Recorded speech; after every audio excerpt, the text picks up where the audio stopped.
Well, I wanted to do a little update on my MACV SOG Bowie. It was the collaboration between Bark River and Vehement Knives. The knife has been pretty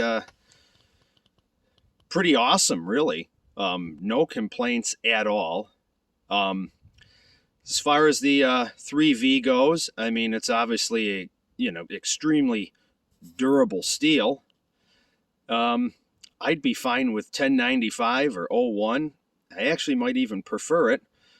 Um, in terms of field sharpening and things like that, it seems to, not be a, a chore. Of course, it takes a little bit more work than your, simpler carbon steels. I've found that the edge geometry is the thickest I would like to go. The actual geometry altogether would be the thickest that I would like to go. It still slices nicely. Of course, batoning and shaving wood, there's no issues at all. The SOG knives have a reputation for just being very heavily built.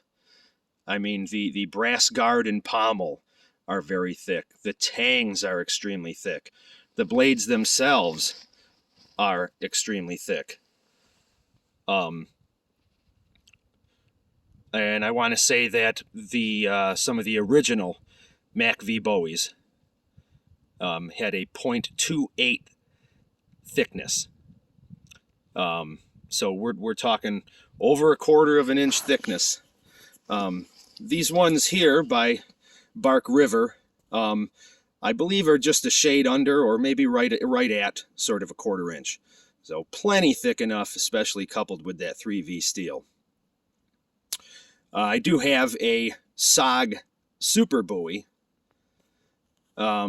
It's been lightly used. I think I'm going to get some more time behind it.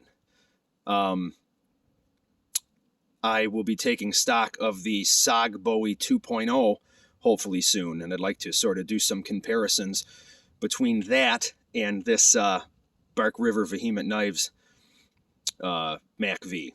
I want to sort of see the field maintenance and the I want to see, because of the different geometry and still on, very thick stock steel, I'd like to see how well the knife slices. The SOG Bowie being, hollow ground, and this Bark River one here being a convex. So I'd like to see how that operates.